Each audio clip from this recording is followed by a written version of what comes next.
ஆன்மீக அன்பர்கள் அனைவருக்கும் வணக்கம். இப்ப நம்ம பார்க்க போறது ஆண்டாள் அருளிய திருப்பாவையின் 15வது பாடலும் அதன் பொருளும் மற்றும் விளக்கமும். பாடல்.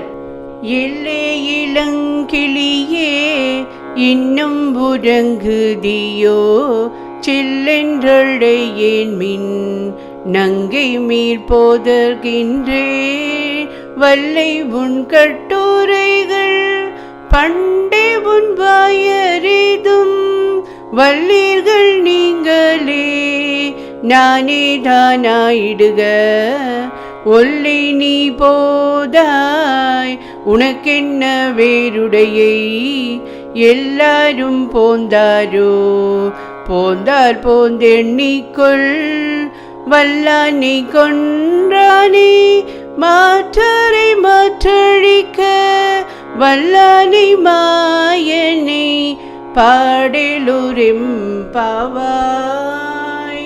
இதன் பொருள் என்னவென்றால், எலே என் தோழியே, இளமை கிளியே, நாங்களெல்லாம் உனக்காக இவ்வளவு நேரம் காத்திருந்தும் இப்படியெல்லாம் அழைத்தும் உறங்குகிறாயே என்று சற்று கடுமையாகவே தோழிகள் அவளை அழைத்தனர். அப்போது அந்த தோழி கோபத்துடன் என்னை அழைக்காதீர்கள், இதோ வந்துவிடுகிறேன் என்கிறாள். உடனே தோழிகள், உன்னுடைய வார்த்தைகள் மிக நன்றாக இருக்கிறது, இவ்வளவு நேரம் தூங்கிவிட்டு இப்போது எங்களிடம் கோபிக்காதே என்கிறாயே என்று சிடுசிடுத்தனர். அப்போது அவள், சரி சரி, எனக்கு பேச தெரியவில்லை, நீங்களே பேச்சில் திறமைசாலிகளாய் இருங்கள், நான் ஏமாற்றிக்காரியாகவே இருந்துவிட்டு போகிறேன் என்கிறாள். அடியே, நாங்கள் எல்லாம் முன்னமே எழுந்து வர வேண்டும், உனக்காக காத்திருக்க வேண்டும், அப்படி என்ன எங்களிடம் இல்லாத சிறப்பு உனக்கு இருக்கிறது என்று கடிந்து கொள்கிறார்கள். அவளும் சண்டைக்காரிதான், பேச்சை விட மறுக்கிறாள். என்னவோ நான் மட்டும் எழாதது போல் பேசுகிறீர்களே, எல்லோரும் வந்துவிட்டீர்களா என்கிறாள்.